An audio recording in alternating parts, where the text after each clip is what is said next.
Ratusan massa yang menamakan diri Gerakan Rakyat Peduli Keadilan atau GRPK Kabupaten Lahat ini meminta agar pemerintah Kabupaten Lahat bertindak tegas terhadap PT DAS yang diduga kuat telah melakukan pencemaran limbah ke Sungai Lematang.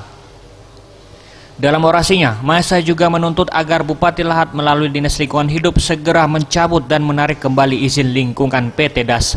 Massa menilai pembuangan limbah yang dilakukan oleh PT DAS telah mencemari aliran Sungai Lematang sehingga banyak ikan yang mati dan airnya tak bisa digunakan untuk keperluan sehari-hari.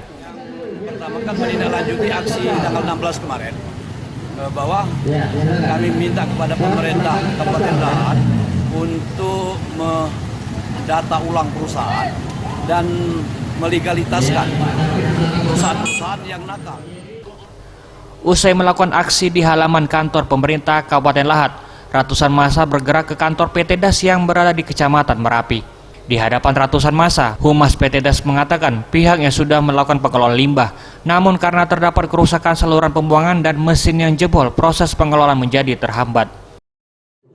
Sudah, tapi karena belum diizinkan, masih dalam posisi disegel, pembukaan segel itu pun harus disaksikan dan diizinkan oleh yang berwajib, yaitu Dinas Lingkungan Hidup. Sebelumnya, pemerintah Kabupaten Lahat melalui Dinas Lingkungan Hidup telah menyegel lokasi pembuangan limbah PT DAS. Hingga saat ini penyegelan tersebut belum dibuka. Yudi, Sriwijaya TV.